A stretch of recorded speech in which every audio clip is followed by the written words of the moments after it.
2, 3, 4, 5 years go by. I don't really know why. I don't really know why. 7, 8, 9, 11 years go by. I don't really know why. I don't really know why. I still feel the same way I did when I was 17. I still look over my shoulder, waiting for the world to change. But these are the good old days. These are the good old days. These are the good old days, and I think I'd like to stay.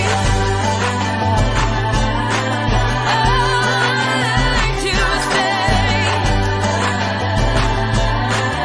I'd like to stay. 1, 2, 3, 4, 5 years ago, I didn't see a belly with a child on the inside. 6, 7, 8, 10 years ago, I thought I knew about love, I only knew about the fight. I look back and I realize all those times I was lonely, praying for someday to hurry up and come and save me. But these are the good old days. These are the good old days. These are the good old days, and I wish that I could stay. I wish that I could stay. I wish I could stay.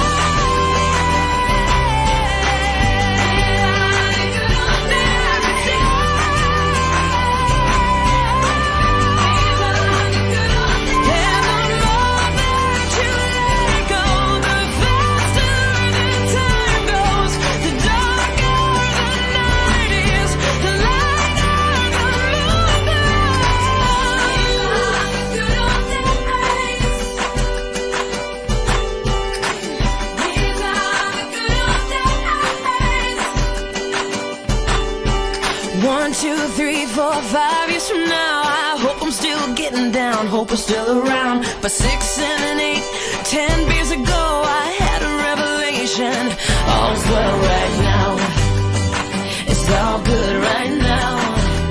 It's all good right now. It's all good right now. But these are the good old days. These are the good old days. These are the good old days, and I wish that I could stay. These are the good old days. These are the good old days. These are the good old days. I wish that I could stay. These are the good old days. These are the good old days.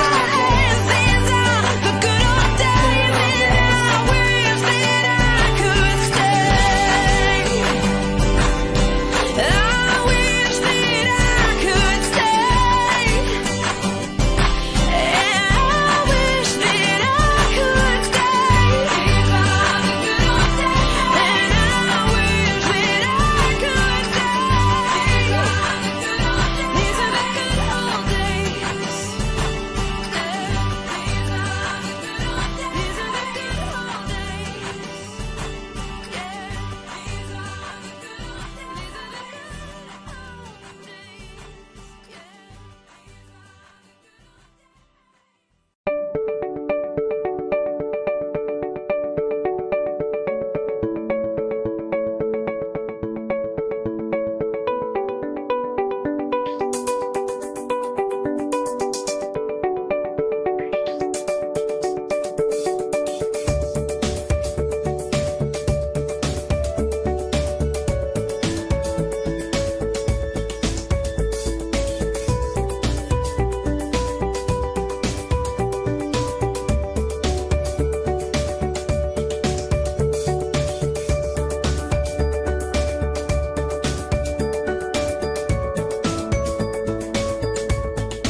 Welcome to the 9th UERM College of Medicine Alumni Association Incorporated Annual Convention, Usapang Buhay Doktor, a webcast series.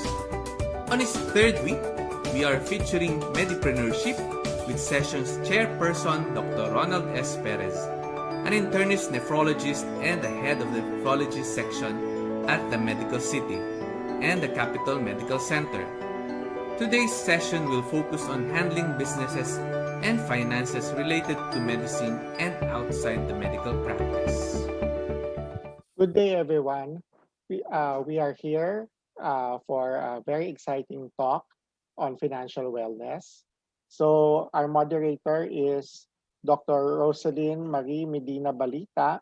She's a pediatrician by profession, but she's a very good businesswoman. She's the owner of the Little Lambs Kiddie Spa and Salon, and she's currently the Chief Financial Officer for the Carbalita Review Center, as well as the CEO of the Mahalta Resorts and Convention Center. So, Lynn, grabe, ang dami naman. Wala akong masabi. For Sige. introduction for fit for our lecture for today. Oh, dapat lang. Dapat serious tayo kasi it's about financial wellness. And of course, the problem with us doctors, we know how to make money, but we don't know how to keep it. So I guess our guest speaker will be the one to tell us what should be done.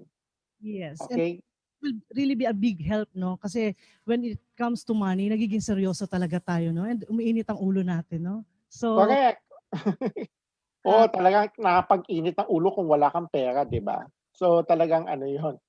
We really need to be really wise with our money. And it's hard-earned money, especially in this day and age, where we are exposed to a lot of illnesses. So it's no big joke, that we are constantly exposed with diseases. And with the pandemic, the COVID-19, we are suddenly faced with the idea that we're not actually immortal. We are really we are also vulnerable beings as well. So that's why I'm really excited for this session. And so Lynn, can you introduce our guest speaker? even becoming a doctor already entails a lot of money. Our parents invested in our medical education. We also invested our time and finances on this, and some even went beyond the general practice and went into specialty. After 25 years from the time we graduated, what have we become? Are we successful? Happy? Rich? Is that success and happiness dependent on how much money we have in the banks or relative to our net worth? We are now in our 50s. Are we still working for the money, or somehow our money working for us? Are we cash rich or asset poor? Cash poor or asset rich? Do we really understand enough how to optimize our financial assets for our families and our own retirement, which will surely happen in the next 10 years?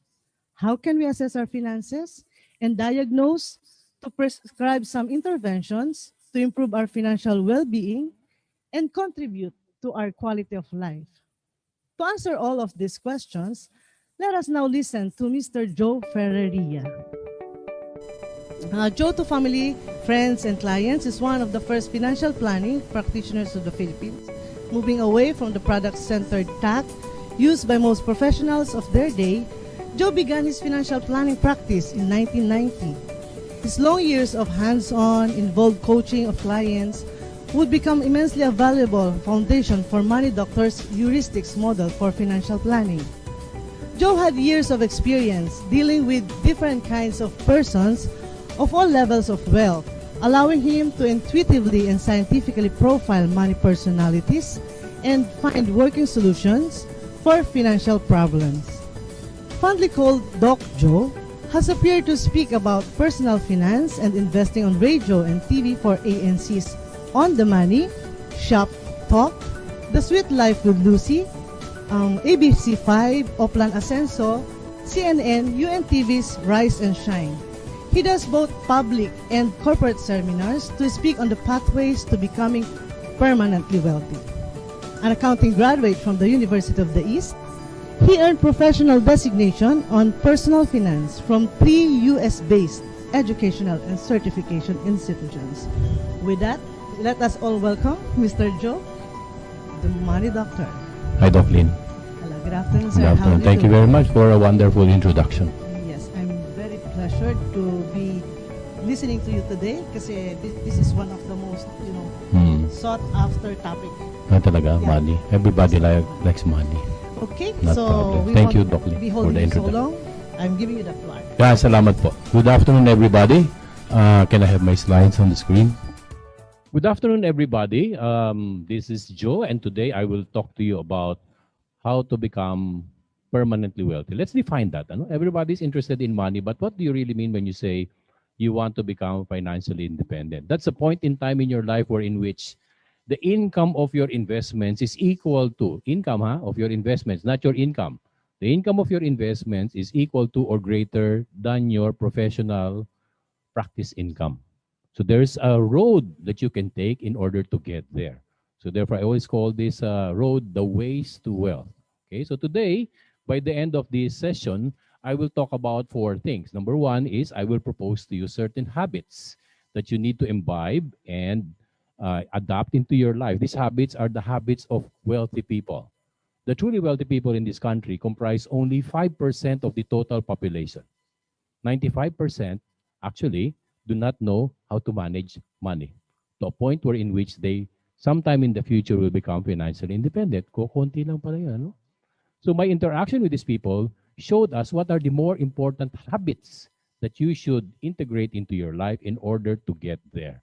Okay, second is I will teach you how to build stability into your life. For example, a lot of you may have experienced a lot of stress because of this pandemic.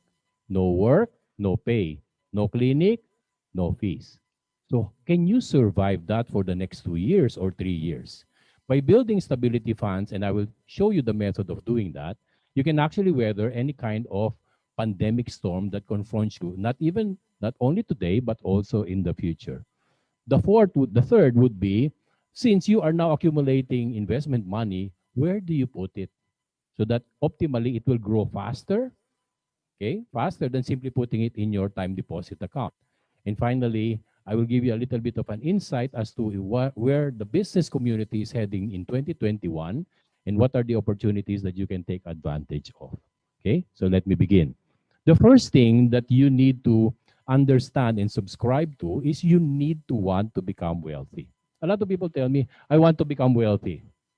I want to buy a car. For example, I would ask somebody, behavioral finance po ito. I would ask somebody, what do you want? I want to buy a car. And then I ask the person, what kind of car? When they start thinking about what car that they want, they are not really serious about buying the car. Because they don't know. It's not conceptualized. Diba sabi nga nila, whatever your mind can conceive and believe, therefore it can achieve. But if you do not even know what kind of car you want to buy, how will you get there? The second thing, if they do know what kind of car that they want to buy, I would ask them what color, what brand. And if they identify the brand, I bring them to the showroom, call the salesman to show me an open vehicle. I tell this person to go inside and take a deep breath para maamoy niya yung plastic.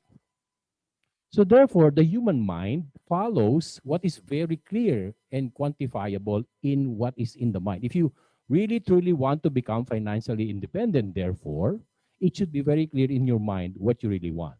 What am I talking about? What house really will make you happy? Some people, they keep on buying house or making the house bigger and bigger and bigger. Parang on steroids yung bahay, ini-expand yung kusina, tapos susunod yung living room, dadagdagan ng mesa, ng kwarto, tapos gagawing second floor. Ang gulo di ba? The reason for that is because at the very beginning of their financial life or their work life, they are not very clear as to what kind of house they really want. Diba? Is this really just a starter house and then you sell it and then move on to the next house? That is a journey towards the perfect house, the perfect car, the perfect school for your children. The wealthy people of the world have a very clear understanding of where they want to go. An example is Sam Walton, the world's richest man, okay, before Warren Buffett. The ideal car that he wanted was a simple pickup truck to his very last day, he essentially drove around in a pickup truck. He was not after a Mercedes-Benz. He just wanted a pickup truck. So all throughout his life until his death, he always drove a pickup truck. And he likes to fly. So he bought an airplane. So therefore, that is what you mean by you need to begin by actually fixing what is in your head. Ano ba talaga gusto mo? Some people tell me they're doctors, they will be doctors forever until they're 95 years old. But it's not really pragmatically something that can be done. So the first step to becoming financially independent is to really iron out and clear in your mind what you want out of life. Okay? There are 3 secrets that I have discovered in my interaction with very wealthy people. Now, you may have theory, like most of you know. You go to the United States, you specialize. Theory is great, but practice is important. The combination of the two is very powerful. So therefore, what may apply in a North American country may not necessarily apply in an Asian context. Agree? You as doctors know that. So you need to adjust what works here. So my theories on personal finance, which are North American in orientation, changed because of my interaction with very wealthy people in this country. Okay, when I say very wealthy people, currently my largest client is 1.5 billion in assets. He's one person and 700 million in cash assets of that 1.5 billion. So therefore, there's a group of people that you don't read about in the newspapers who are, very, very wealthy. And yet, they are very simple in the way they live. You wouldn't even recognize them. They have 3 major habits that if you look at each one of them individually, they don't know one another, and yet these 3 habits exist in all of them. The first one is they know how to spend properly. It goes back to, ano ba talagang buhay ang gusto mo? They have early on defined, this is the kind of life I want. If I attain it, I'm happy already. Some of them you will see in a very simple house in an ordinary subdivision, but that kind of life makes them happy. So appropriate spending is number 1. Second, on a day-to-day basis, they actually know how much of what they earn should be spent on what. I'll talk about that in greater detail later. The second habit of these people is they understand that when you save money, it's all about accumulating capital. Okay? And number 3 is, once they accumulate this capital that will make them more wealthy, they know how to invest it. So those are the 3 habits that hopefully I can touch on today. Okay? And it will be of great value to you. Okay? I will tell you a story before that because some people tell me, hindi, Doc, Doc Joe, pag marami akong pera, limpak-limpak yung pera ko, wala na akong problema, hindi na ako magdodoktor. Really? Take the case of Mang Bert. This is a true story. I spoke to him personally. He is a cigarette vendor in Lagro, Novaliches. Okay? He won 70 million from the lottery. Okay? So therefore, when he won that, I asked him, Mang Bert, ano yung una mong ginawa? Thankfully, what Mang Bert did was bumili siya ng bahay. Kasi nagtitinda siya ng bangketa, nagtitinda sigarilyo sa bangketa, walang bahay. Pag umuulan, nauulanan siya doon. So yung una niyang adhikain was to buy a house. He went to a gated subdivision, sabi niya, hindi bagay sa akin. Kasi mas bagay sa akin yung low-cost housing. Hindi siya bumili. In spite of having 70 million. Hindi siya bumili ng palasyo. Bumili siya yung ordinaryong bahay. He fixed it, and then sabi ko, ano ginawa mo pagkatapos mong itinayo yung bahay? Well, the second thing I did was, naglagay ako ng monoblock na lamesa sa labas at may pagkain doon araw-araw from 6 o'clock to 9 o'clock. Anybody who's hungry and wants to eat breakfast can go there and eat. Kahit di kita kilala, kumain ka dyan. Kasi mawain ako sa kapwa ko mahirap eh. Okay. And then, what else did you do during your day? Kasi hindi ka na kailangan magtinda ng sigarilyo, no? Sabi niya, the next thing I did was, may bagong pilang lumalabas, nagkakaroon ng bagong pila, pagdating ng alas 10, natatapos yun hanggang alas 12 ng tanghali. Ano yung pila na yun, Mang Bert? Yung mga taong humihingi ng balato, yung mga nangungutang sa akin, lahat yun ng klase ng problema sa mundo, ikinuwento na sa akin, no? Tuition fee, magbabayad sila, bayad sa upa, putulan ng Meralco, lahat yan nakapila sa akin yan. So sa akin naman, minimize ko yung, hindi naman masyado malalaki yung pinauutang ko sa kanila, kasi sila, happy na silang nakakuha ng konting pera sa akin. So that ends at 12 o'clock, and then by 3 o'clock, tanghalian muna siya, pahinga ng konti, 3 o'clock, darating naman yung barkada niya. May grupo sila nagtitinda ng sigarilyo dun sa Novaliches, at sabi sa kanya ng isang kasama niya, alam Bert, we don't want to take advantage of you. Okay, Tagalog hindi naman nag-i-English yung magtitinda ng sigarilyo eh. No, ayaw namin pagsamantalahan yung kabutihan mo, kaya ang gawin mo na lang, gawin mo kami empleyado. Empleyado mo na lang. Sabi ng Bert, di nga ako halos makatapos ng high school, tatayo pa ako ng negosyo. Anong klase negosyo naman? Sigarilyo lang ang alam ko. Hindi, mayroong magandang negosyo, Bert. Bumili ka ng taxi, imamaneho namin, pagdating ng hapon, bibigyan ka namin ng boundary. O di ba? Di ba negosyo ka na, tinutulungan mo pa kami. Hindi namin hinihingi yung pera sa iyo. Sabi ni Mang Bert, oo nga no, maganda yun ah. So tinayo niya yung taxi, wala siyang alam tungkol sa auto, hindi niya alam ang ibig sabihin ng preventive maintenance, walang change oil, walang palit ng goma, walang rehistro. 2 years later, to cut the long story short, tumigil ng tumakbo yung 20 auto. Nakakalat dun sa gitna ng kalsada ng subdivision nila. Inaaway na siya ng kapitbahay niya kasi wala makapasok na tricycle dun sa lugar nila dahil dun sa mga nakakalat na auto. Eh si Mang Bert, hindi nga siya marunong magmaneho or ano ba itong auto na ito. Ang ginawa niya, tumawag siya ng junk shop, pinachop-chop niya yung mga auto at pinakilo niya. 5 years later, naubos yung 70 million. Kung titingnan mo si Mang Bert, 35 years old nung nakausap ko, kung ang ginastos niya ay 1 million a year or almost 80,000 a month. Dati, ang kailangan niya lang kitain ay 5,000 para kumain. Ito 80,000. For the next 70 years, hindi siya mamamatay sa gutom. Aabutin siya ng 105 bago maubos yung 70 million. And yet, 5 years later, naubos. And I spoke to some other people who won in the lotto. They also spent all of the money in sometimes even less number of years. What is the problem? The problem is, it's not money that will make you wealthy, it's your education. If you do not have the education that allows you to manage money properly, therefore you're doomed to fail. So most people today have the means to live, that no meaning to live for. I'll skip this one. This is from Dr. Viktor Frankl, one of the survivors of the concentration camp. One sentence, he said, man's search for meaning is defined in knowing what you want, that something that lies ahead in the future, that is what will cause you to survive. His sole and only reason for living in the concentration camp was he wanted to visit his rose garden in Berlin and write a book. That is what made him continue and survive the concentration camp. But I'll skip that for now and talk about how do you become successful in managing your money. You have so much money, if I look at people and I speak to a lot of them, they start making 20,000 in their early years, mga residente pa lang sila, ubus yun. And then, eventually, meron na silang sariling practice nila, umakyat ng 50 milyong kinikita nila, ubus yun. And then, naging 100,000 yung kinikita nila, ubus yun. 500,000 yung kinikita nila, ubus yun. Bakit?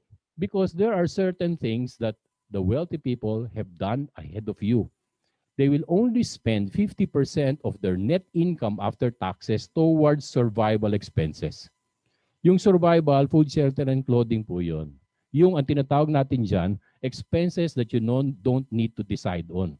Hindi mo na kailangan isipin kung magbabayad ka ng Meralco o hindi. Kasi pag hindi ka nagbayad, puputulin lang nila yung kuryente. Simple lang yun. No decision making, okay? So therefore, the second is lifestyle expenses. No? Yung lifestyle expenses should only be limited to 10% of your net income. Diba? Hindi naman tayo miserable na hindi naman tayo manood ng sine, no? Or mamasyal sa ibang bansa or ibang lugar. Though that is difficult now, no? If you make $1 million a year or 500,000 a year, let's say 500,000 na lang, you can allocate 10% of that or 50,000 for a vacation or for your Christmas expenses. Hindi ibig sabihin miserable buhay mo if you only take 10%. The next is work-related expense. When a doctor comes to me and they show me their income from the practice, I ask them, what is the expense? And if the expense is more than 10% of what they're getting from that clinic, you better drop that clinic. Because it's not working for you. You are paying your fees towards the subsistence of the clinic. So therefore, you start out with 5. You better learn how to eliminate over time what clinic is not really successful. Okay? Ganun po yan. Unless, ang dami-dami mo ng pera, wala kang pakialam kung may rental yan, babayaran ko yan kasi gusto ko nandun ako. Meron pong gumagawa niya. Meron akong doktor gumagawa. No? Okay? Meron siya isang clinic, isang popular na ospital dito sa Maynila. Pinupuntahan niya lang once a week. Ang pasyente, pag pumunta siya, isa lang. Wala siyang pakialam kung may rental. Kasi naman, limpak-limpak na yung kayamanan niya. Ganun talaga po yun. Ano? Pero kung hindi palimpak-limpak ang kayamanan ninyo, 10% of your professional fees should be allocated to your expenses related to your profession. Kasama po dyan yung amortization ng sasakyan, medsec, kusa, rental, kung meron man. Okay? My clicker does not want to work. There you go. Okay? The second item, after you learn how to manage, obviously, if you spend only 50, 10, and 10, may naiiwan pong 30% dyan. No? Yung 30% na yung kahit na hindi nyo po in-invest yun, pagdating mo ng 65 years old, lahat ng inipo mo na yon, mabubuhay ka hanggang 85 with that, without the benefit of investing. However, because you want to live better after you retire at 65, pag sinabi po nating retire sa doktor, iba po ang retirement ng doktor. Ang retirement ng doktor, nagki-clinic pa rin siya, pero nagbabawas na ng pasyente. Namimili na siya. And they would spend longer times consulting. From 10 minutes, ginagawa niya 15 or 20 or 30 minutes because they are not dependent on the income anymore. Retired na. May other source of income na. How do you get there? You need to learn the meaning of the word accumulating capital. When we were young, we were taught, you save money because you need to spend on something. Para hindi ka mukhang kawawa pag Pasko, magtabi ka ng pera, mabibili mo yung gusto mo sa Pasko. Laruan or damit, no? Matanda ka na. However, the wealthy people, okay, this is their second habit. When they set aside money, their mindset is, nagtatabi ako ng kapital. Okay? Hindi ibig sabihin na, hindi pwede kong gastusin yan. Iniipon ko yung kapital na yan, and then if I invest that capital at kumita yung kapital na yan, yung kinita pwede kong gastusin. Kasi kahit na anong negosyo, pag ginagastos mo yung kapital ng negosyo, malulugi yun. In the same way, if you're a professional, what you set aside is future capital that will take care of you. That will make more money for you and it will grow by the power of compounding. Okay, that's what I mean by the China method. Most Chinese think of money that way. I am saving it because it's capital. I will invest it. It will make more money and that's what I will spend. Okay, so therefore, you need to bulletproof your pocket by, ito yung tinatawag kong stability fund. Psychologically, you've been taught that every time you receive money, you spend it, right? Pag dumating sa iyo yung pera, ginagastos mo. Mali po yun.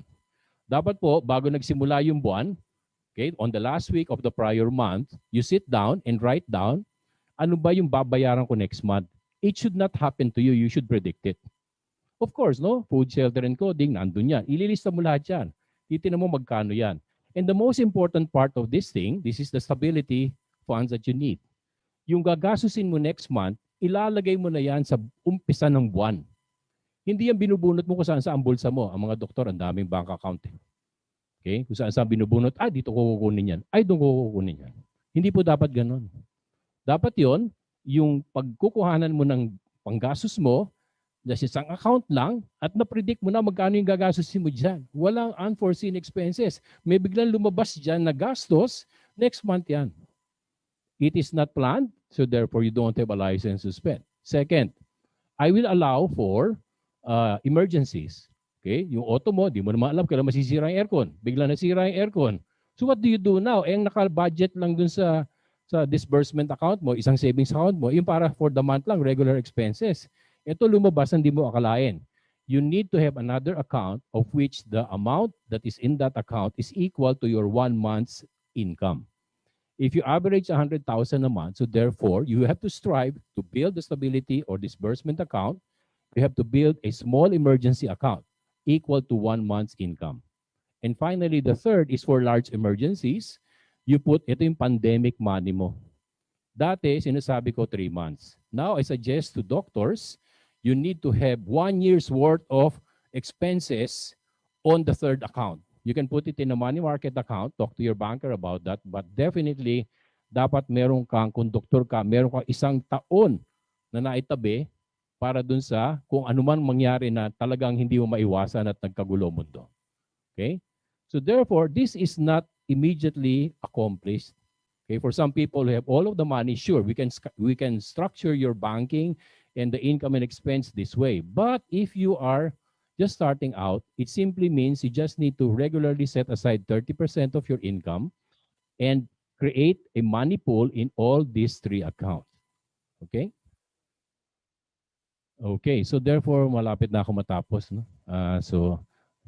Kanina tumatakbo ako ng 180 kilometers per hour. No? Halos sa kalad ka rin ko yung dila ko. But this time, medyo madali ng konti. Investment recommendations, para hindi nadudurog ang kaperahan mo, 80% of your money should be invested in low-risk financial instruments. Ang tawag po dyan, treasury bills, corporate bonds, o mga money market securities or mutual funds na fixed income.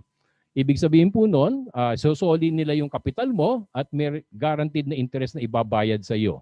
Okay? So therefore, yun ang dapat na 80% ng pera mo. Okay? Kung ano man ang mangyari, hindi nawawala yon. Lalo na pagka treasury bill. Okay? Hindi nawawala yon. So, ang intention mo doon, 80% of your wealth should be placed in an instrument that beats inflation. Inflation is at 2% to 3%. So therefore, if you make 4% out of this low risk part of your portfolio and it is 80%, hindi ka mag-iiyak after a while kasi nadurog yung stock market. Okay? The other 20% should be in high risk. Hindi po aabante yung ating wealth kung hindi tayo maglalakas loob na ilagay yung part of it into high risk instruments. Our suggestion is, including this current pandemic, you should put 20% of your money in high risk instruments. Last year, even prior to that, 2019, or even before that, in 2018, I gave a recommendation to people to buy technology. Facebook, Amazon, Apple, Microsoft. I told people this is what you should use to put your high-risk instruments in. Last year, everybody lost their shirts. My clients made 20 to 30% more. Okay, because of these technology shares. The technology shares made I was examining one portfolio. The client put a certain amount of money, let's call that X. Okay? The Y or the income is equal to the capital. Nadoble niya yung pera niya in 3 years. So therefore, that's the role of high-risk investing. You put your money in an instrument that is relatively safe. You need to pay attention to that. Well, my clients do not pay attention to it. I do pay attention to it every day and tell them whether there are red flags that are coming that we have to leave. But essentially, we look for instruments that are stable, that will provide good results no matter what is the condition of the country. Whoever is the president, I don't care. So what's more important is, my job is to generate profits for the clients that we consult with. Okay, these are bonds I talked about earlier. I'll skip that. Another recommendation this year would be real estate. If you will notice, the banks have declared that their NPL or non-performing loans are going up. 1% NPL is a large amount of money because you're talking about billions in money lent out for real estate. Marami pong napo-foreclose dyan na bahay. In one particular bank, you can actually buy foreclosed properties. For example, you want to buy a small condominium or house worth 1.5 million. The bank will allow you to put a down payment of 10%, and this 10% or 150,000 is payable over 6 months. Okay, and then after 6 months, or you're completing the down payment, that's how much? 150,000 over 6 is only 20,000 a month. That's what it requires of you. After that, you amortize the property for about 11,000 a month, of which that particular condominium that's small can be rented out for 10 to 15,000 a month. So therefore, you invested 150, but you bought an asset worth 1.5 to 2 million.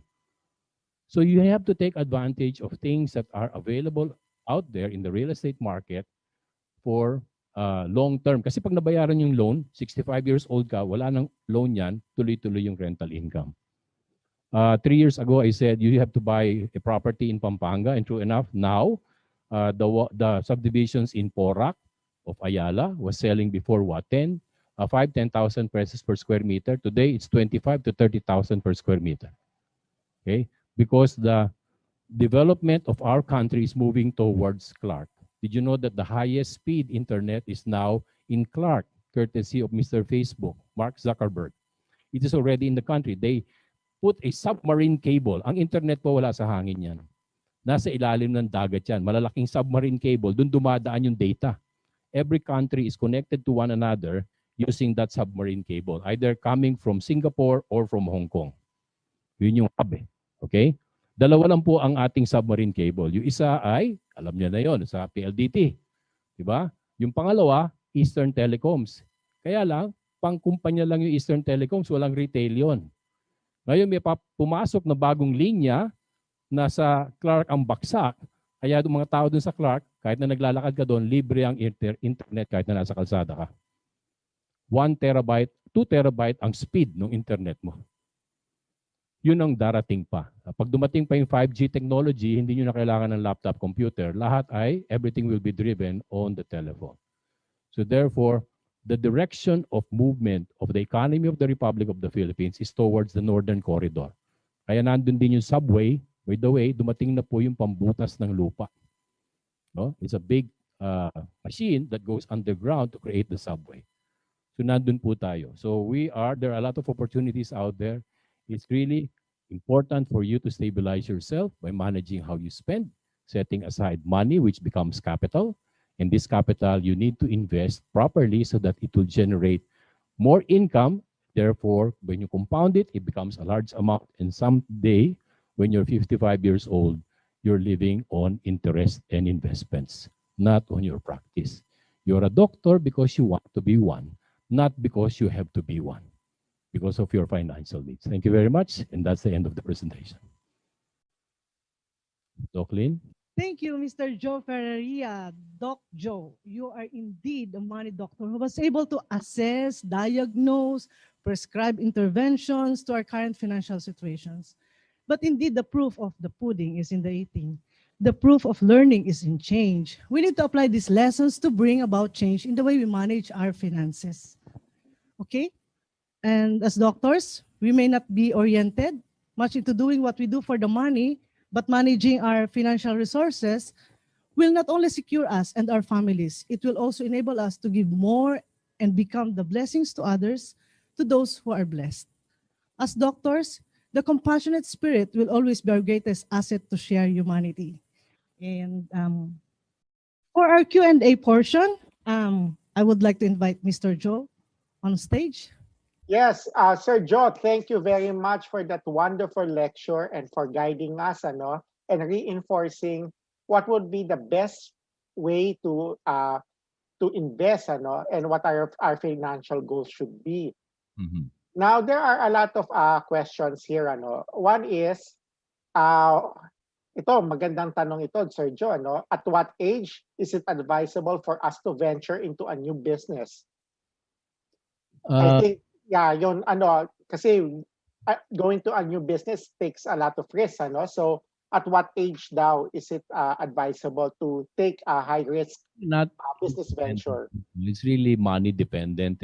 So, I've done some consulting work with some doctors. The way they do it, the ones that are very successful is they stick to franchises because they don't have to be in the business in order to do it. So, they're still doctors, but there's something that's running on the side that is a franchise. McDonald's, Jollibee, of course, if that's too high, you can look for a franchise that will cost less. No, I did a particular project for 5 doctors, and they chipped in about $1 million each to build an outlet, a Japanese outlet. Okay, the rules that I set is that every month, if it makes money, so everybody divide by 5, kasi sila. Second is we have to build 5 outlets, because they will not become wealthy with only 1 outlet. Pag nag-away pa sila, problema. Kasi isa lang yung outlet, 5 sila . So, third is, pag natapos natin ma-build up yung 5 outlet na ganito rin, okay, the franchisee would give you the employees, the merchandise, and even the system of managing the cash and the inventory. After you build the 5, pag nag-away-away kayo mga doktor, tao rin yan, minsan nag-aaway sila. So I would write down the name of the outlet number 1 to 5, put it in a box that nobody can see what's inside. Bunutan kayo kung kaninong outlet yung outlet number 1. So the thing is, yes, you can go into any type of business that you want into. Basta importante dyan, there is a system by which you capitalize it, you operate it, and get your money back. Kasi minsan di pinag-uusapan yung paano babalik yung pera ko . Kung kailan nandun na, hindi kumikita ito. Okay, so therefore, that's the most important thing. Whether it's a small venture or a large venture, it really is dependent on the amount of capital that you have. The smallest business you can run is 500,000. Divide by 5, 100,000 each. Okay. So you see, so it's not something impossible for a young doctor to be able to get into business. Okay. Thank you very much, Sir Joe. Another question is, cryptocurrency is really a hot commodity right now. What is your take on that, especially the Bitcoin? The last time I gave an advisory to Bitcoin was December or November of 2019. I said buy at 6,000. Okay, now it's at 42,000.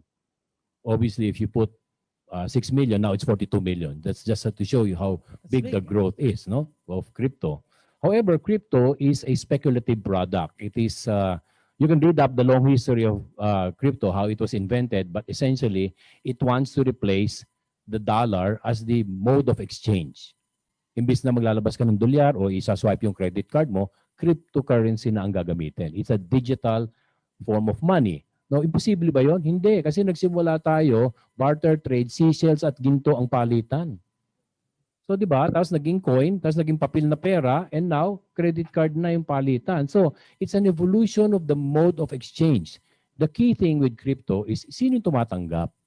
May mga 7-Eleven na tumatanggap ng crypto. Diba? Tesla says now that they are ready to take in crypto as a means by which to purchase electric cars. So yung popularity and acceptability niyan, yun. Now, if you invest in crypto, I would suggest not more than 5% of your total wealth. This is an amount by which you can, if imagine it this way, magkano yung halaga na pwede mo ilagay dun sa garden mo, buhusan mo ng gasolina at sindihan mo. Na hindi ka mag-iiyak pag nawala. You understand what I'm trying to say? Put an amount wherein which if you lose all of it, it doesn't matter. It will not make you poor and it will not make you sleepless. Ba't ko nilagay yan doon? Sinabi na sa akin. Okay? Tapos, pagka-crypto, tatandaan niyo yung Silidonyo Katindig. Sa mga manunugal, speculative ito, di ba? Yung sa mga manunugal, yung magaling sa sugal, pagka tumama siya, kinukuha niya yung panalo, binubulsan niya. So therefore, pag tingnan mo, tinitingnan lang nila yung kapital na yung nasa pera sa ibabaw. Pero pag umuwi yun, yung lahat ng winnings niya nasa bulsa niya, hindi natatalo sa sugalan yun. The same is true with cryptocurrency. Pagka kumita ka, huwag kang magbababa dyan, kuya. Okay? Hit and run yan. Pagka kumita from 10,000, naging 40,000 yan, ibenta mo yan. Antay mo malaglag uli. Pag nalaglag uli, bumili ka uli. Ganun yan. So dapat marunong kang lumabas. Hindi lang marunong kang pumasok. Very good advice, Sir John. No? Hindi lang pasok ng pasok, dapat marunong rin tayo lumabas. Oh, correct. That's a very good suggestion. Speaking of the cryptocurrencies, you would mention about technology. It's really an in thing, especially now with the pandemic. There's a surge in the rise in the technology stocks, And have they reached their peak? Would they? Do you think that they will decline soon? It's a very emotional commodity, so you cannot, it's like asking your wife or your partner, how much do you love me? It's unquantifiable. So today, I'm telling you, I have not seen the roof, okay, of this thing, nor have I seen the bottom. So of course, the bottom is zero. It's not going to go to zero, but it's if you hit $1 for what you put in there, that's a loss, no? But you don't know where the horizons are. This is a perfectly new type of investment, and it's highly speculative. Okay. Sir Joe, we have a classmate here who's now based in the States. Yes. She's asking if she can still invest in mutual funds in the Philippines. Depends on your status as a citizen, because I have a professional in my office who deals with dual citizens that have assets in the Philippines as well as in the United States. Ang medyo tricky kasi dyan is yung filing of the return, no? Income tax return. Because you have income in the Philippines, because if you invest and that makes money, will you be taxed again by the IRS? Sa Pilipinas, ang sistema po ng taxation dito sa investment income is final tax. Pagka kumita ka, tinatanggalan ng gobyerno ng 20% yan. Okay? Sa US, dinideklara mo yon. Magkano yung ngayon mayroong panukalang batas sa Amerika na pagka, halimbawa dito sa atin 20%, sa kanila 40% dapat yung tax, may panukala doon na yung kulang na 20% dapat bayaran pa rin ng mga dual citizen. So, depends po sa sitwasyon niya. I need to see what is the actual situation of the doctor in order for me to give an accurate answer to what they want to know. Oh, thank you very much. Boss Lynn, I think it's your time to ask questions. Of course. Yung topic natin is basically on investments. Do you sir have other options for um, putting up a business? Like anong ading ibang options natin on how we can grow our money aside from Yeah, investments? marami naman pong negosyo pero the best is dahil doktor kayo, hindi kayo marunong mag-opera ng negosyo, dapat tumawag kayo ng medyo bihasa na Yeah. consultant na nakakaintindi kung paano ito, no? I will do it bottoms up. Okay? If you're looking at a business, ang minimum standard sa akin yan, dapat nagneneto ng 35% yan. Okay. Okay, bakit? Kung nagneneto ng 35% yan, simple arithmetic yan, in 3 years, bumalik yung kapital ninyo. First objective of any business is to return your capital as an investor, not to wait for dividends and you don't know when that is going to be. First rule. Pangalawa, paakyat tayo, no? Yung sa net income yung pinag-uusapan natin. Yung operating expense mo ba is kaya mong kontrolin or is it something that is dependent on other people or other factors? You should reduce your operating expense to only 35%. Okay? Now, yung cost of goods mo, pag depende sa negosyo po yan, pagka-restaurant, paborito ng Pilipino, pagkain eh. Obvious ba? Kaya dito ang problema, diabetes eh. Okay? Kasi kain tayo ng kain. Yung mga restaurant po, ang gross profit niyan, no? Nagbayad ka, magkano kaya rito ang cost ng food? 20% lang po ang cost ng food dyan to 30%. Okay? Yung 70%, yun yung tinatawag nilang gross profit. Tapos tatanggalin mo doon yung upa sa restaurant, yung sweldo ng mga tao, tapos dapat may matitirang 35. Otherwise, mag-time deposit ka na lang kung walang kikitain yung pera. Kailangan sumoli eh. Okay. Bumalik dapat eh. Yun ang Okay, rules sir. of business. In relation to the pandemic, sir, no? Kasi syempre hindi tayo prepared. Okay? So lahat disrupted. Even, the big companies, yung core principles of financial literacy na you have to have these cash reserves. Before, you have to have like 3 months cash reserves. And then, akala natin matatapos after 6 months. And eventually, COVID is here to stay. So, ano yung nakikita nyo na how long pa natin pwedeng i-stretch ang ating cash reserves? Pagka may pandemic type na problemang ganyan, we say this is long-term and it's severe. I mean, if you have a restaurant, nobody's going to your restaurant, that's a severe problem. Yes, yes. The first advice I will give you is be quick to fold up. Because a business, there are years you're making so much money, make money. Then suddenly you get hit by a pandemic, what happens to you? You start losing money. If you don't fold it quickly enough, okay, you will burn all of the income that you already generated. You should be number one, if your business, you have to be very sensitive to it. Pag tinamaan ng pandemic, be very quick to close it down. Now, hindi naman sa heartless ako, no? Yeah. Kasi wala tayong magagawa dyan pagka you have to fire people when the business is not generating enough money to sustain them, okay? Because mamamatay din naman yung negosyo eventually eh. Diba? Kasi mauubusin yung pera mo, kapapasweldo sa kanila, wala na pumapasok na pera eh. So therefore, when you want to get into a business, you need to be very sensitive as to when you should close it down. May negosyo po, pang 5 taon lang. May negosyo, pang habang buhay. Okay? May steel mill, ang mahabang buhay nun. Mga 20 years, buhay pa yun, ano? Pero yung small businesses like the franchises, mahaba na po ang 5 taon dyan. Kaya pansinin niyo yung restaurant, pabago-bago lagi. Nagsasawa tao eh. So kailangan yan, isara mo, palitan mo na naman. Ganun yan. Dapat, Otherwise, innovate.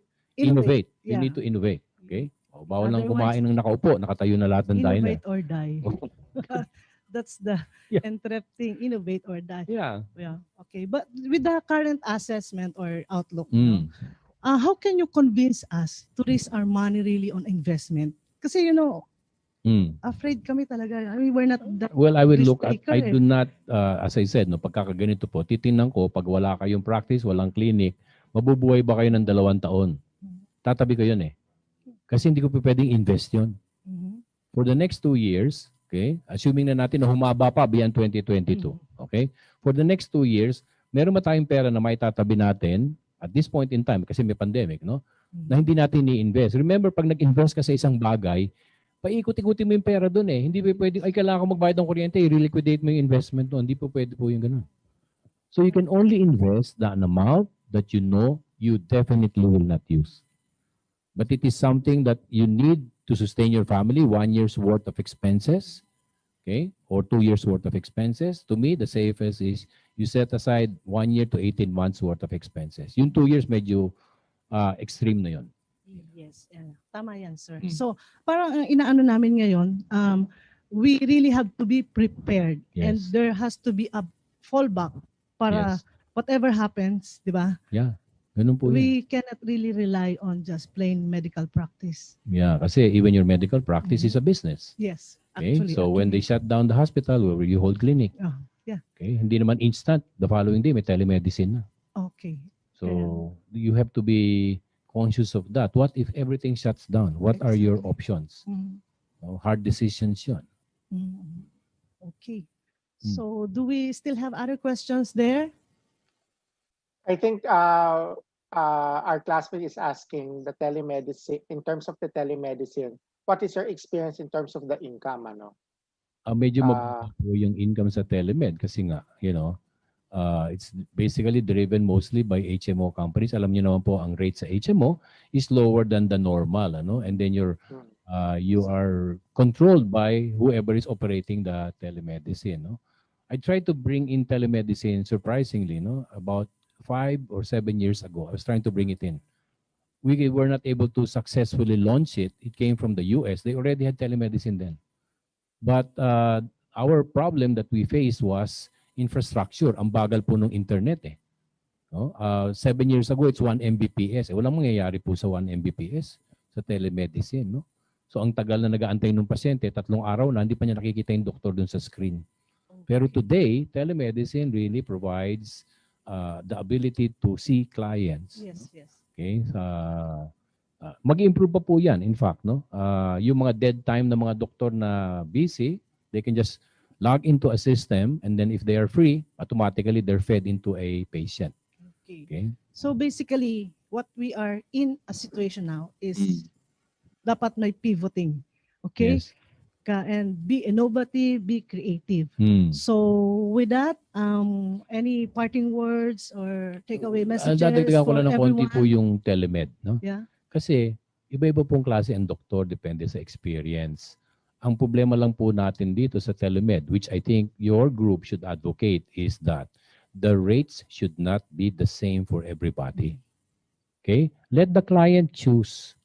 Let the patient choose. Gusto niya yung well-experienced, ganito yung edad. Because me as a patient, pasyente rin po ako eh. Pag naghahanap po ako ng doktor, ganun. Okay? Magpapa-heart surgery ako, kagagraduate lang ng med school nung binibigay sa akin doktor, definitely hindi ako magpapa-opera doon. Yeah. And because I know I will get somebody more senior, I know I will pay more. Okay. So sa telemed, I think one of the things that you can do as a group is advocate to those who are operating telemed facilities to stratify or put certain levels dun sa consulting fee, tapos bayaan niyo yung customer ang pumili. Ganun lang naman yun eh. Kasi kawawa naman yung mga more senior na doktor, alam, mga 300 pasyente araw-araw. Ay lawit dila mo nun, ano? So huwag naman ganun. So, Okay. so dapat Parang- i-rational. Ang masaya dyan yung mga bagong doktor. Yes, yes, yes. Parehong bayad sa inyo eh. Mhm. O, di ba? Yeah. So basta we have to, put aside everything and just be prepared. Yun lang yun eh. And then the goal of earning and grow your money is really live a life. Please live Yeah. a life. You parang inaano natin ito na parang we're just living for the money eh. Or Yes. are you living for the money or is the money living for you? Parang you have to work parang for the living or living for Yeah. living to work. So anyway, with that, Salamat it's po, Queen. long day. Madami talagang dapat Gusto ko inputs. magtanong. Dami gusto pang questions. And thank you very much for sharing your knowledge, your time with us. And for those who want to get in touch with Mr. Joe, the Doc Joe, the Yes.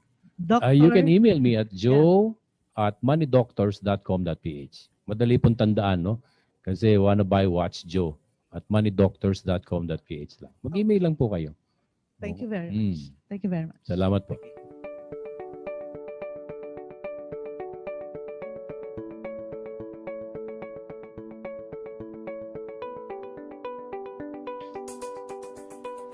All Our medical education trained us to never take risks as we do with life. But many of us are willing and still willing to take the entrepreneurial journey, which is all about taking risks.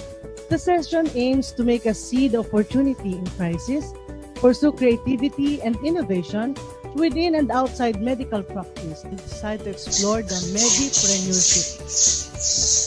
Now, we are joined by 9 panelists to have a conversation about their experiences of thinking out of the box from within the box of medical practice, if at all there is a box that exists. I would like to call on my partner, Dr. Ronnie Perez, to introduce our panelists. Good day, everyone. So I will introduce each and every panelist, and you just have to raise your hands. Okay. The first panelist is Dr. Cesar Matias. He's an internist and diabetologist. He's currently the medical director of Arayat Doctors Hospital. In his previous life, he was a taxi operator, and he managed also a pharmacy and water station when he was training in internal medicine in Metro Manila. So welcome, Dr. Matias. The next doctor that I'll be introducing is Dr. Flora May Jacobo. Like Dr. May, she graduated internal medicine and also is a diabetologist. She is currently the VP for operation at the Dr. Roland de la Cruz Memorial Hospital. But her passion is really in the diabetes care. So she set up an FMC, Diabetes Care Center, and a EJS pharmacy. And she also has a farm called Zambrano Farms. So Flora May, kindly wave. Our next panelists are the lovely couple, the Rojas couple. Alvin, the handsome husband, so he says, is a transplant and vascular surgeon. And he actually has a clinic. And I love the name of the clinic. He's the president of the Beauty and Veins Clinic. So that's a very interesting clinic name. And his lovely wife, Elaine Rojas, is the CFO of the Beauty and Veins Clinic as well. So the next panelist will be Dr. Anafe Orbigoso Gloria. She's a OB gynecologist by profession. She's currently connected with Asian Hospital and Makati Medical Center. But her passion is really in jewelries. I still remember when we were in med school, she was into buying and selling jewelries even when we were students. And she during the pandemic, when her practice was still low, was not really that busy, she became a distributor for the Rosa Frozen breakfast. So Anafe, hi. And then our next panelist is Dr. Lilibeth Perez Rabago. She's wave your hand. So she's also an OB gynecologist by profession, but she's now currently the administrator and the CFO of the Carmeli Clinic and Hospital in Lawag City. Aside from that, she's an owner of a drugstore called Carmeli Drug. So welcome, Beth. Our next panelist is Dr. Joel Javier. He's an ophthalmologist by profession, but now he's the president of the Zwillig Distribution Company. So, Joel, hi. And last but not the least, Dr. Macy Vida. She describes herself as a traveling pediatric specialist because she does house calls, and she's currently a visiting consultant at the De Los Santos Medical Center. So welcome, Macy. So, Lynn, Okay. So first, I have this very interesting question, okay, to start the ball rolling. Did you really have the intention of doing what you are doing now when we were still in we were still in the medical school 25 years ago? Was this some sort of a vision? Anybody can answer. From the panel. Is Yeah. that Lynn? Yeah. Hi, guys. Sorry, but I'm not the president of Zwilig. I think that's a very flattering position, but I'm not. sorry. It's only of one of its subsidiaries. No? So I do head MedExpress. No? So this is how I admire you, Joel. You're the president of Zwilig. I might get fired for that, Ronnie. My apologies. No worries, Ronnie. Anyway, for the question, Lynn, thanks for that. I never did plan to get into industry. I think it was just happenstance. After a lengthy fellowship, I think I graduated fellowship in 2004. So after that, a short practice, and then I was whisked off into industry. And from them, there was no looking back. I think I just found a way to deal with patients, to treat patients. And so since it was aligned to basically what we trained up to be, so I stuck with it. So I guess that's a simple answer. Okay. So how about Alvin? Hello, Alvin. Hi everyone. Ewan ko, kasi before ako nag-med school, talagang I'm into business. If you remember when we were in med school, para merong konting income kasi kulang ang budget, I had that mimeographing machine that I bought for the class. Oh, okay, that's yours pala. Bayad pa kami doon, nagbabayad na tayo. No, anyways, so yan, I did try yung barbecue business that we opened. Was an accidental business because that was the business of my dad when he was alive. Tapos nung mamatay siya, we just tried to reconfigure the whole thing. And then nung medyo okay na, pinas on ko na sa sisters ko para yun naman ang kanilang magamit. And then now we have the clinic. I always say that the clinic naman is basically just a clinic, but you just need to reinvent yourself. Yeah. The first thing that we did was just like what Ronnie said, find a name that will be catchy enough to tickle the imagination. So because I was into vascular surgeries and varicose as a second practice, so I tried calling it beauty and veins. Beauty being ako yung vein, si Elaine yung beauty. But we don't do, Elaine naman's not a derma, so we don't do really beauty things, no more on vascular surgeries. And yun, so, but I think the secret to the business naman is finding the niche, kung ano yung kailangan ng market, and maybe trying to provide it and make it as exciting and as unique as possible, which is what our practice na beauty and veins is all about. Okay, so parang hindi na siya ordinary sa'yo ngayon. Whatever happens, talagang ready ka to strike anytime, anywhere. Buhay ka. Okay? Oh, how about Lilibet, the owner of a hospital? Hello, everyone. As for me, wala talaga akong plano. It never crossed my mind to get into a hospital business. Pero sabi nga ni Alvin, you have to, pag makikita mo yung need, you have to respond to that need.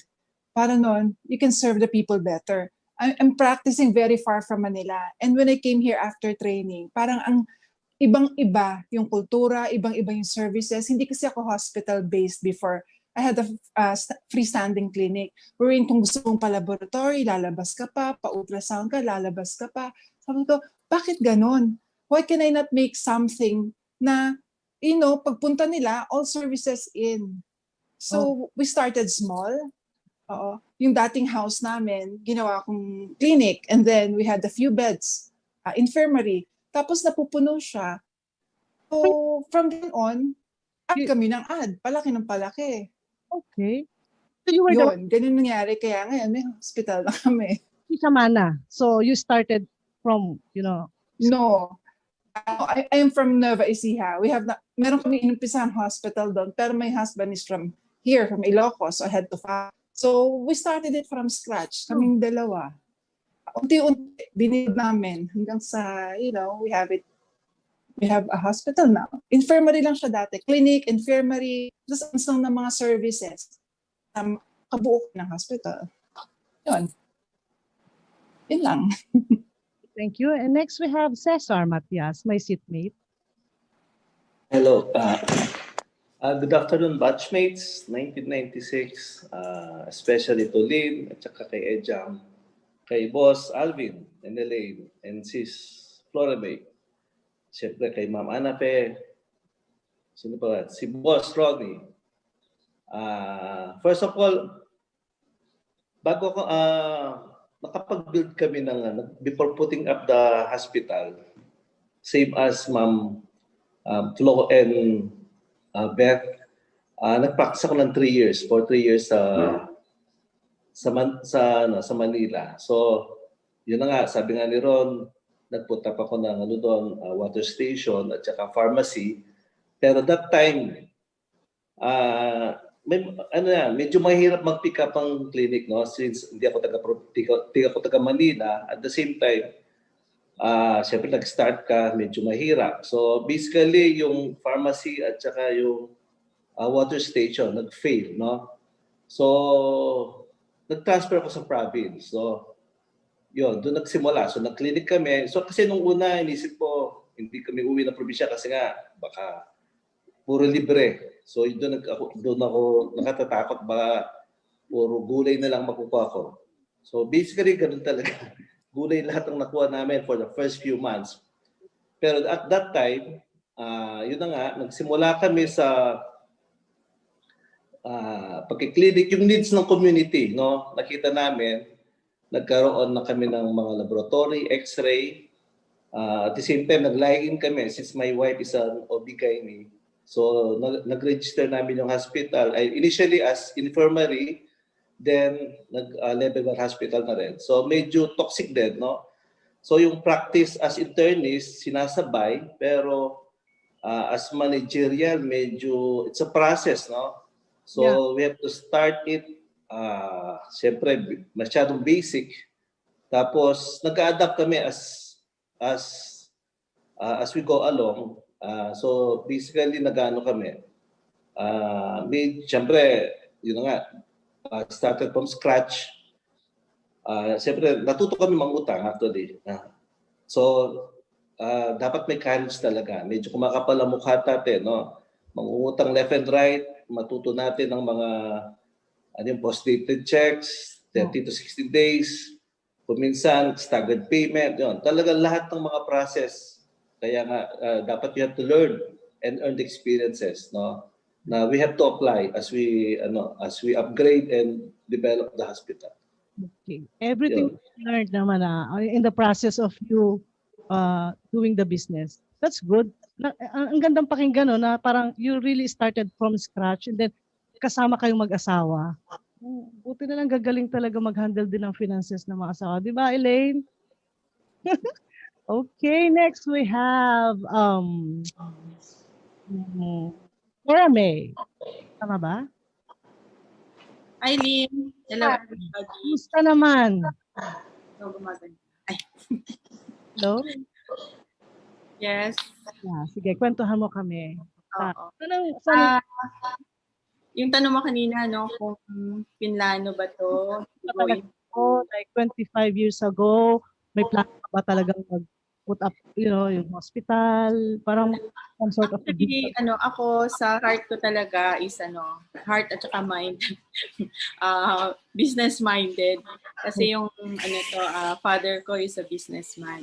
And then he wanted me to become a doctor. Kasi siya gusto niya maging doctor pero wala silang means before. So, nung nag-med school, ang nasa mind ko is talagang to serve, ganon.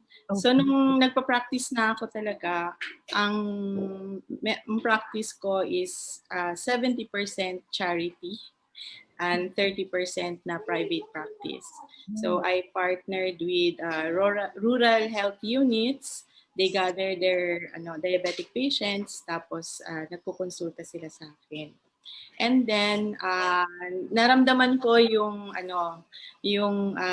financial na aspect na kailangan ko magbayad ng bills, meron akong susweldohan, kailangan ko for gasoline, maintenance ng car. My husband is also a doctor. For the first few years, umaasa ako sa kanya na ano mo ako bigyan mo ako allowance kasi charity itong ginagawa ko. But then, dumating yung time na, mahirap na yata kasi may gusto akong bilhin, hindi ko na mabibili. So, ginamit. Pero, ang nangyari, nag-evolve na lang ito. Nag-train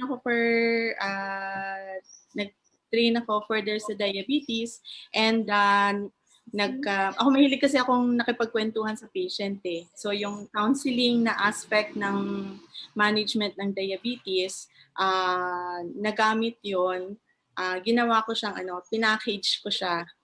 So para maging legit, meron akong partner na pharmacy. Actually yung EJS pharmacy sa family ng husband ko yun. Pero nakipag-partner na rin ako. So, when I say pinackage ko yung treatment, yung counseling, sa diabetes kasi you will need glucose meters, magde-demonstrate ka ng insulin, pen needles, insulin syringe, marami silang needs. And then kung mag-diet counseling ka, meron kang mga measuring cups, so pinackage ko yon. So naka-add siya sa aking income. So naging advantage dun sa patient kasi hindi na siya mahihirapan na mag-source out pa kung saan-saan. Kasi pagkatapos ng counseling, lahat ng kailangan niya na provide ko sa kanya. So nag-evolve lang din yung ganun. Lumaki na siya ng lumaki. Hindi naman siya masyadong malaki. Nagkaroon lang ng konting difference because lang. Bali, dati kasi naka-Nokia lang ako, ngayon naka-iPhone na, yung gano'n. Thank you, Flora. And then we have Ana Fe. Ito. Anong panegosyohan ni Ana Fe? Hello everyone again. So wala naman ako talagang big business, no? But yung pagiging business-minded ko, it all started nung college ako, no? So initially, I was designing clothes and then papatahin namin yon and we were selling it to Isitan department store. I don't know kung meron pang Isitan ngayon. Meron pa. But like, I don't know kung meron pa. Pero it was really good, no? That was college. So nakapag-distribute kami nationwide. But then again, I had to go to med school, so na-stop yon. And then, of course, yung sa lifestyle mo, so lifestyle ko, kasi gusto ko meron akong nice pieces of jewelry. So, since I love jewelries, so I was doing reselling of jewelries, no? Then, every now and then, I would do some buy and sell business, no? Buy and sell is a very good business. Basically because short-term lang siya.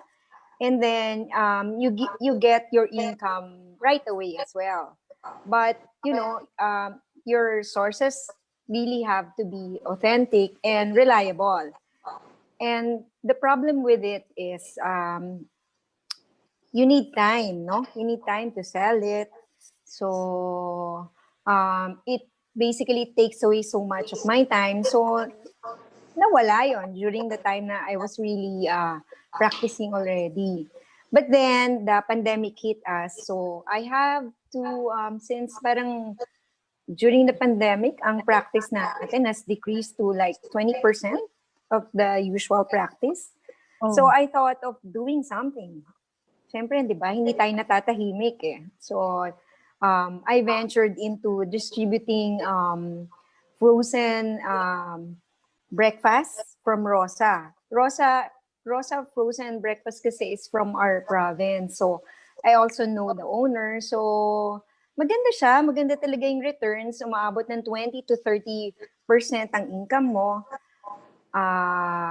every month. So, maganda rin talaga. But then again, I don't have anyone to really handle the business. I mean, like you get so many orders and you have to book it for them, and you have to maintain the good quality of the meat. So my problem again is I don't have the time. And my son is also busy working. So we had to stop it. So right now,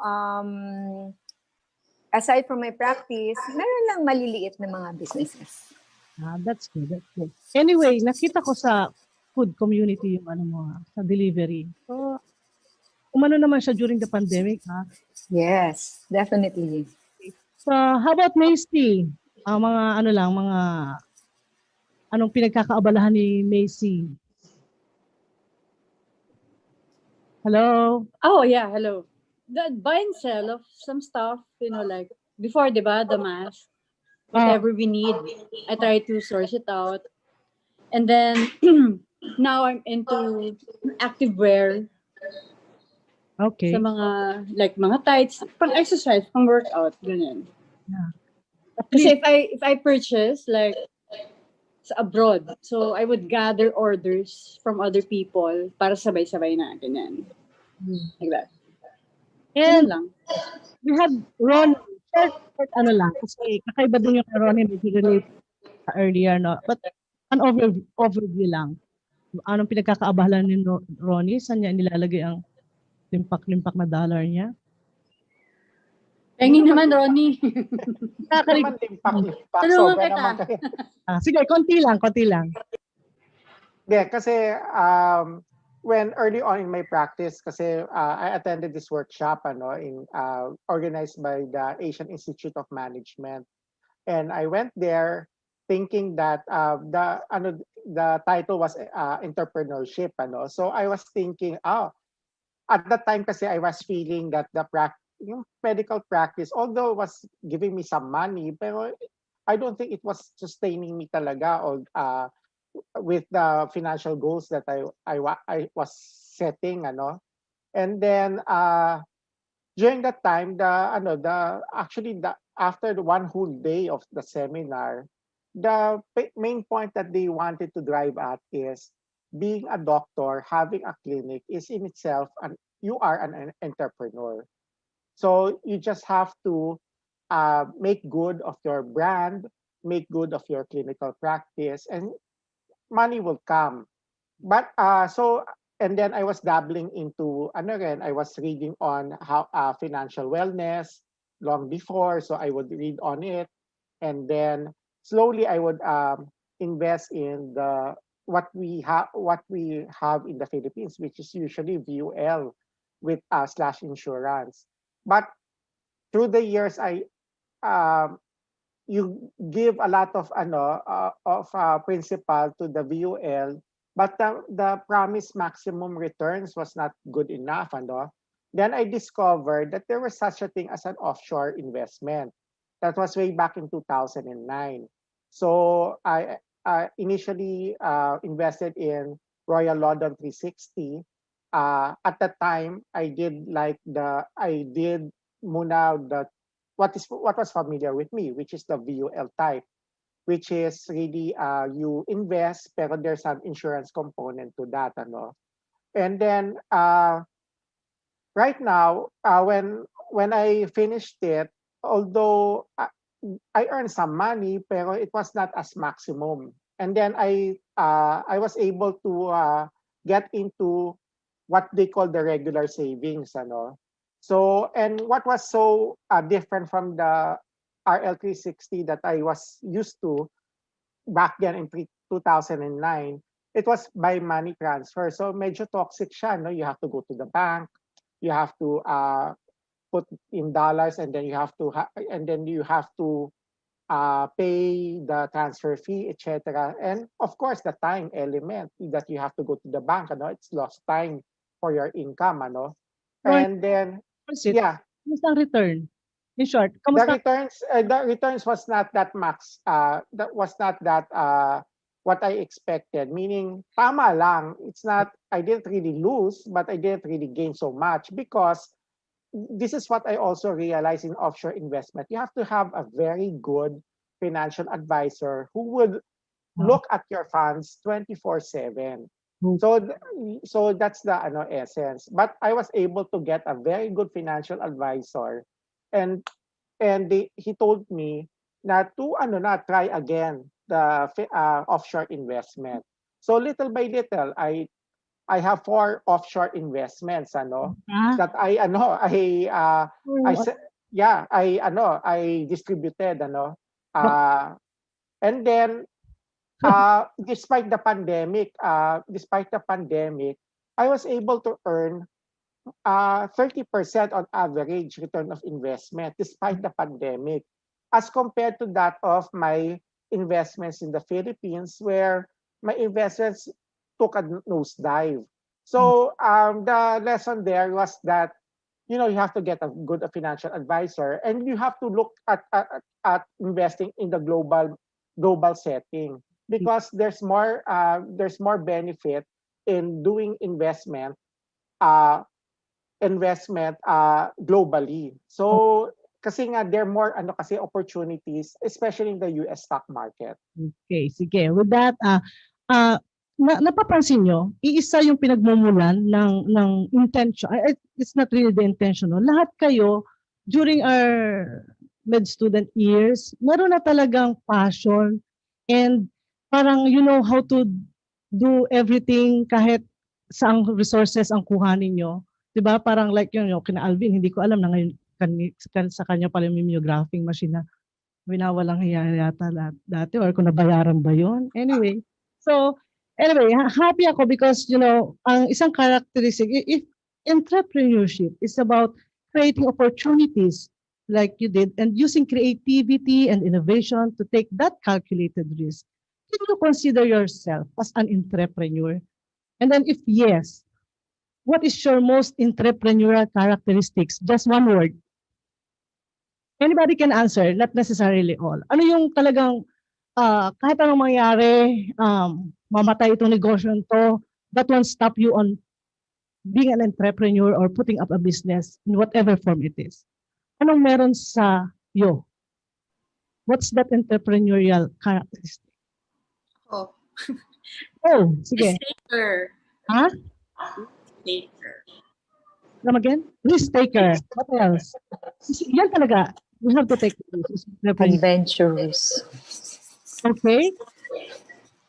That's from Anase. What else? Ako, change. Okay, you really want to. Parang hindi ka kampante sa status quo. Okay? Oo. Go on. Ha? You have to be innovative, You have to be innovative, forward thinking. Okay. What else, Arvin? Ako, Lin, may sasagot. Sige. Hindi mo nakalin. Well, we want independence. Ako, ang secret ko, Elaine. Talagang hanggang ngayon. Ganun talaga. Ang secret ko kasi, I know how to work. I work hard, but financial literacy is something that escapes me very well. Ang pera sa akin, pag dumating, disbursable money, para bang, okay, one day millionaire, gasto dito, gasto doon. Mas bahal. Presidente naman. But, imagine not doing a transplant for 1 year. No income basically for 1 year. Dati, lagi natin sinasabi, 3 buwan, 6 na buwan na savings is good enough emergency for us. Ngayon, hindi. Isang taon, cool. Yeah. So, the secret still is somebody who knows how to handle money. That's good. We have a question here from Vera, from classmate, Vera Brown. Guys, do you see yourself not practicing, being focused in na lang. Pwede ba mangyari yun? Can I answer, Yes. Lynn? Yeah. I guess my vision really is I want to still continue with my practice, but I will not depend on the income of that practice. I'm just going to do it out of love Okay. for my profession. So that I can share my expertise to the patients, and I would probably be more active in the training of our residents and fellows as well. I don't think I'll be able to stop, but I most probably will have to limit my practice because I just want to enjoy life, pero at the same time not to be too rusty with what I have learned in the profession. Okay. So, common sa atin yung taking risk. Paulit-ulit ko narinig kanina yan, okay? Taking risk makes one entrepreneur very, very vulnerable to failure, which is why many of us are afraid to get into business. Konti lang, yes or no, have you experienced that failure and what did you learn from it lang? A little input lang kung it's okay to fail. Yun lang. What have you become because of that failure, if ever there was a failure, which you mentioned earlier? So, ano yung naging effect sa inyo ngayon? Nagka-COVID na, nagsarado pa. What happened? Anong effect niya sa inyo? Okay, I'll talk about our center kasi, di ba, we have a beauty center and during the pandemic, it needs to close. So, what good thing about this is we already have, since it's not really associated with his name, which is what we wanted. Kasi if it's a doctor something, mahirap yan ethically, right? That's why we place a brand. We're already in the Facebook. So most of our clients are really online.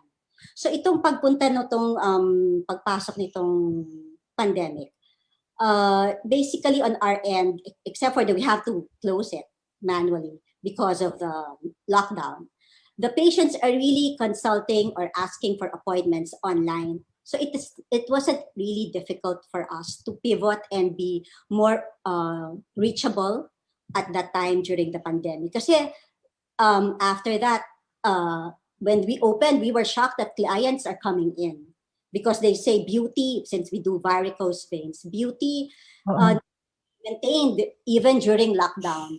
So yun yung maganda doon. Then I have to, there's a post here about Alvin wanted to retire at age 50, which is supposed to be this year, right? Oo, ngayon na. Siya ng 2 taon kasi. He wanted to retire at 50. So we don't, as a couple, we don't really see each other. I don't really see him, and he doesn't see himself practicing till 65. He wants to lie low, and that's why we are more siguro fund allocation. Yun ang we weren't given literacy as a doctor, hindi tayo masyadong financial literate, but we have to know how to allocate our funds. Kasi like last year, if it was business, puro pera mo nasa business and your business is in tourism associated with other things, patay ka ngayon, di ba? Patay ka during that time. So we have to learn to allocate our funds. There are a lot of things, you can see that in YouTube or you can read a lot of books. Like for Roddy, he did offshore, no? You can also do investment in dollars, XPX with your banks here in the Philippines in the dollar denominated. So pwede talagang kumita. Like one of our funds that we invested here, 70% ng kita if you invested during the pandemic. So what is important really is you have to know the different investment instruments that we have aside from our business, which is our clinic, but you have to have real estate, we have to have insurance like life and health insurance, which is the most important during the pandemic. Before, as doctors, we don't have life health insurance, but you have to invest on those things so that we can survive this kind of...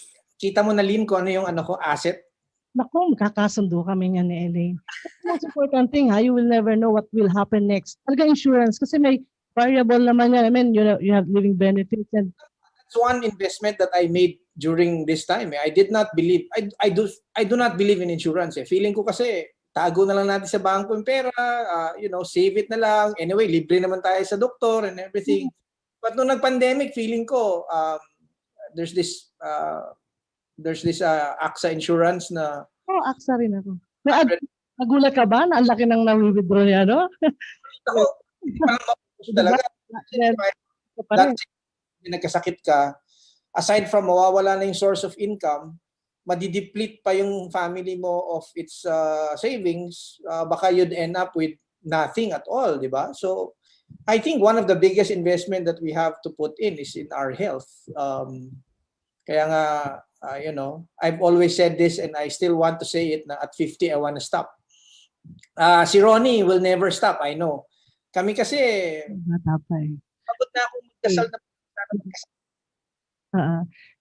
we have this note from Bingbong Birar. Sabi niya, the key is to diversify. O, di ba? Okay.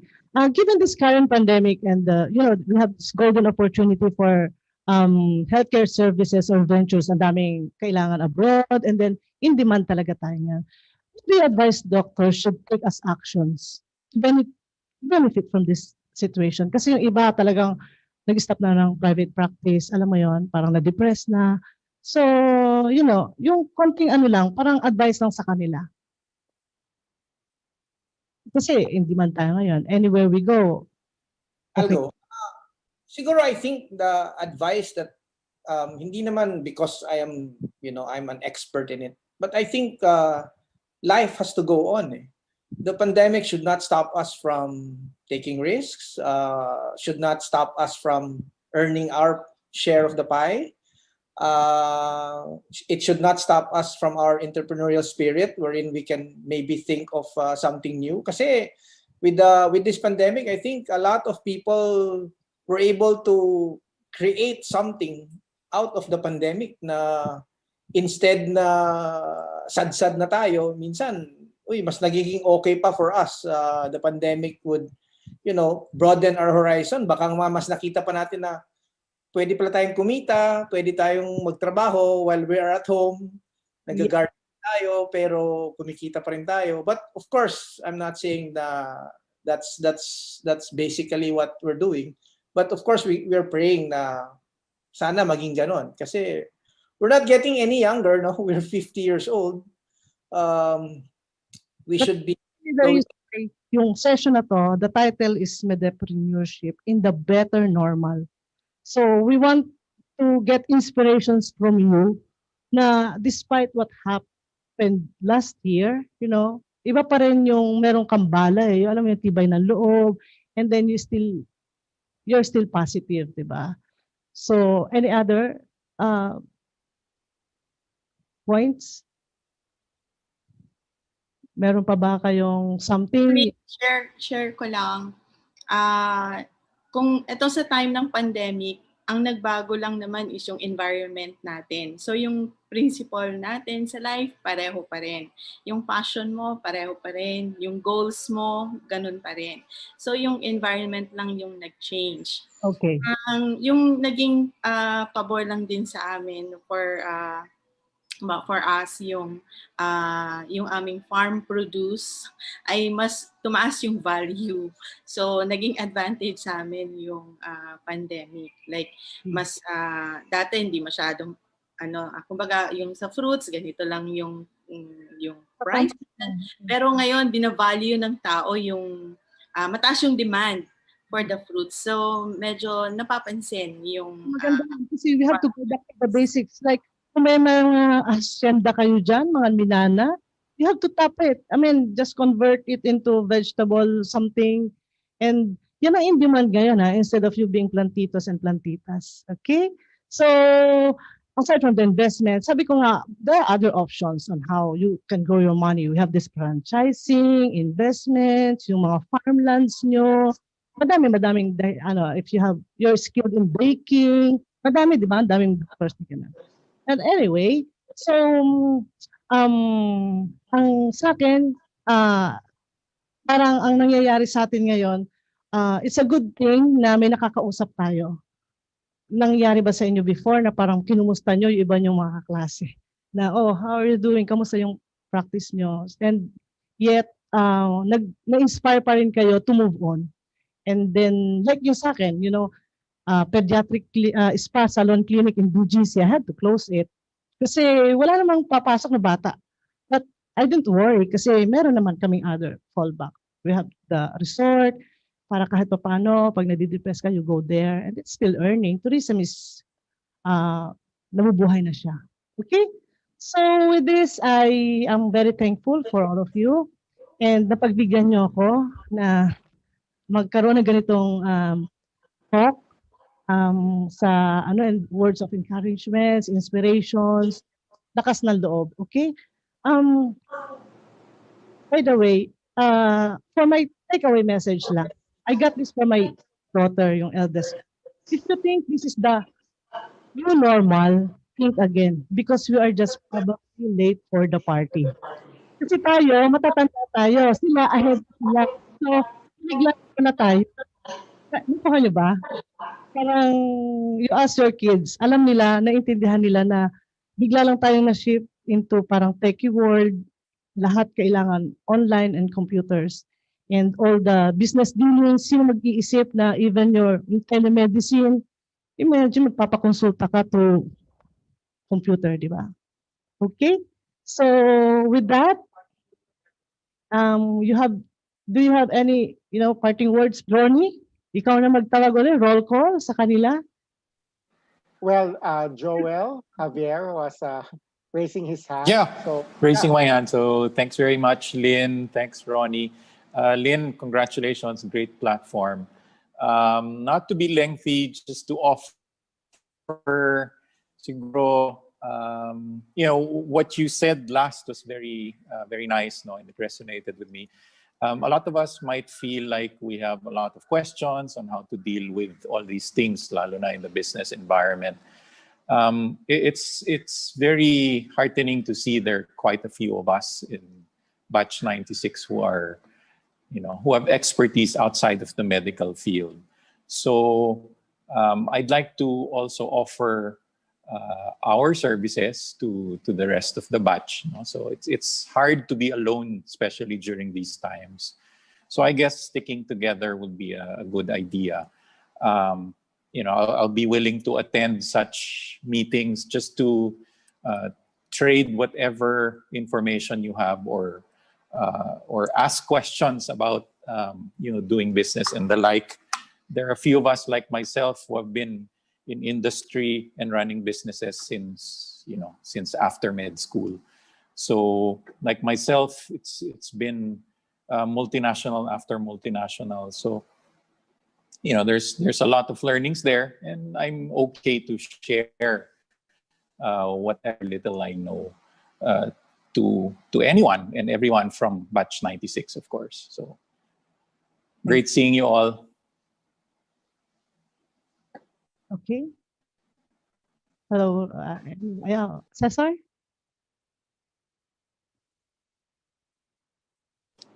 Okay. Sa akin, doing a business, we have to develop yung character na pagiging true doctor. Yung pagiging doctor natin since nung yung training natin, pagiging discipline, sacrifice, medyo siyempre yung courage to face kahit pandemic pa yan. Actually, nung time ko, during the pandemic, kala ko magko-close kami, Kaya lang,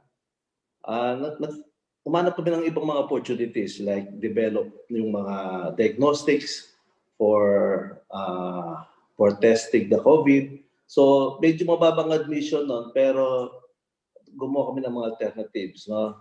Actually, that time, pati yung mga ROD ay mag-duty. So, nangyari, ako rin na nag-duty nun eh. Kaya, wala akong binayaran. So, medyo nagano kami. Medyo, sacrifice.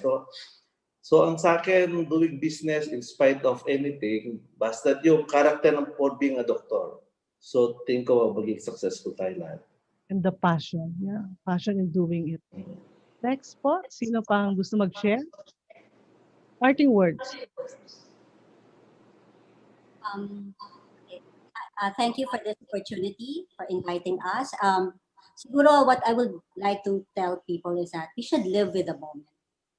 Let's not worry too much of what's happening tomorrow. What is important is now.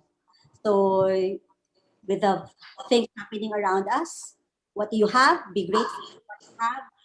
What is important is inside your home. So just look at that. Yeah. So I think first I'd like to congratulate the batch. Sayang yung pinatahi kong tuxedo. Akala ko February, magtutuxedo na ako for once in my life. Anyways, it's been a wonderful 25 years of being a UERM doctor. Marami na tayong pinagdaanan. Every time may nakikita ako mga batchmate, sometimes nasasyak ako, tinatanong ko kay Lynn, sino nga siya? Sino nga siya? Kasi maraming nabago, maraming bumata, marami ring tumanda, parang kami. But I think what's the take home here is that in the end, we are still doctors. That is still what we do. We still want to save lives. And if ever we do have businesses, these are to augment our income. And we cannot erase our entrepreneurial spirit. But as what Elaine said, we have to live in the moment. Ngayon, may pandemic. We just have to ride the tide, sit it out, look for the opportunities like what Ronnie said. During the pandemic, mas malaki pa yata kinita ni Ronnie during the pandemic than it was not in the pandemic. So, alam ko. Opportunities na magandang makuha natin. And it's very good that some of our batchmates are sharing it to us. Again, I just wish that we survive this pandemic so that we can enjoy the money that we made for the last 25 years and maybe the money that we're going to make in the next 25 more. And enjoy the moment with your families and your friends and your partners. I think that's the most important thing that this pandemic taught us. That life is not about just earning money. Life is about living it to the fullest. Thank you very much again for inviting me. Hindi ko matanggihan si Lynn eh. Hindi naman ikaw magsisisi, di ba? Yung aking pasyenteng ira-rounds, nag-iisa na nga lang yun eh. Okay. Lilibet, sino pa? Hi, may take-home message lang, kasi my business is related to health also. Doktor ako, may hospital. So I think as a doctor, dapat alam mo i-balance eh. Hindi lang puro earnings and earnings sa hospital, kikita ka na kikita. Kailangan andun pa rin yung service. Kaya you have to be very sensitive. What is the need of the people around you, of your clients, your patients. Tapos from there, yun, if you respond to their needs and you, kumbaga, price it right, I think you will do well despite of this pandemic. Hindi lang puro, kumbaga, kita ng, yung tinitingnan mo puro income. Hindi, dapat mabalance mo yon. And as a doctor, di ba, yung ano natin is to save lives, to serve people, to serve humanity. As a business person, nakita kong additional perks ng being an entrepreneur is that I generate jobs for people around me. So I learn to balance service and income para noon mapasweldo ko yung mga tao, matulungan ko yung pamilya nila. So yun, just learn how to balance everything. Yun lang. Thank you. Nice seeing all. It's me. Well, before you go into business, you have to understand the business and what kind of investment, how much you want to invest, and when you want to have the returns. So, and also if you have the time to devote and the patience. So, if it's only a buy and sell business, so short term lang yun, you get the returns right away. So, basically, that's only what I do because I do not have that much time. And my day-to-day living is still based on my clinical practice. Yun pa rin siya. Last, Macy, how about you? Sige, yeah. I'm not really practicing, diba? So I'm basically with the kids and doing businesses on the side. We have a family business, tapos I have a trucking business. Yan. So that's where I get most of my income and the buy and sell stuff. So basically, this pandemic, medyo hindi naman, it's not really hindi naapektuhan on the medical practice side because hindi naman masyado. Pero dumami yung home vaccinations, home consults there. Mas naging in demand for me. So medyo nadagdagan ako and plus the business side. So, tiyaga lang. It's not that I'm thankful sa pandemic, pero Ikaw, strike kahit anong pwede. I learned a lot from this pandemic. Yeah. Mas kailan Naging resilient. Being resilient, ganyan. You have to be able to adjust to the situation, to the moment. Diba? It's not always a bed of roses. Yes. So that's it. Yeah. Last words from Ronnie. Very, very short. We still have like 5 minutes to go. First of all, I really miss my classmates. Okay. First of all, I really miss my classmates, my batch. The pandemic really learned what I learned in the pandemic is really to appreciate the people that I have met, the people I have gotten known, and then being appreciative that we are still all alive and we are here in this platform to say hi to one another. Okay. Although I would want to have the face-to-face, but soon, I believe we can do that very soon. And being what I learned also in being an entrepreneur is to have courage, and that also speaks for being a doctor. You have to have the courage to really serve. When the pandemic first hit, I was afraid, and I was so petrified in going back to the clinical practice. But with faith, with God's guidance, I was able to regain back the courage that I used to have. And now I'm more courageous, I'm more expressive in terms of appreciating people around me. So thank you very much. Laura May? First, I'd like to congratulate Lynn and the rest of our batchmates who are behind this. And kumusta sa lahat ng batchmates natin, batch 96. It's true, nakakamiss, no? Excited tayo lahat for the reunion, tapos ganito nangyari. Pero may ano pa rin, we can still get in touch with each other. Now, when it comes to entrepreneurship, ang ano lang, yung sa akin lang is, kung passion mo ito, then do it. And then you should be guided by your goals. Okay. Kung ano lang yung gusto mo sana mangyari. And doctors pa rin tayo. People are counting on us. Okay. Before we go, I would just like to read Dr. Mario Panaligan. Yep, I agree with Joel. Great platform. Congratulations to all of you. You are in class 96. And thanks for this opportunity. I did enjoy listening to this panel discussion. Another one from Sheila. Thanks to everyone for sharing your stories. Great panels of medpreneurs. God bless you all. And great session from Shira. Inspiring and will definitely make others think. And who else? Okay. So I just want to leave you with this, with this message from me. There is more to life than just business, okay? Don't forget to live. Sabi nga ni Alvin, that means don't sacrifice the health and safety just to be able to do the business, okay? Continue and grow in other areas of your life as we learn to coexist and navigate life with COVID. What does not kill you will make you strong, okay? If we may be afraid, we may fail, but all we have to do is just roll with every punch. And remember, we may not be in the same boat, but we are in the same storm. Okay, so dream, believe, survive. We can do this. And we are still hopeful that we will be able to see each other.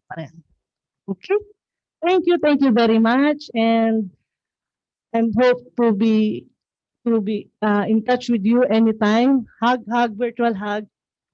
And thank you for sharing your experiences with us. Bye-bye.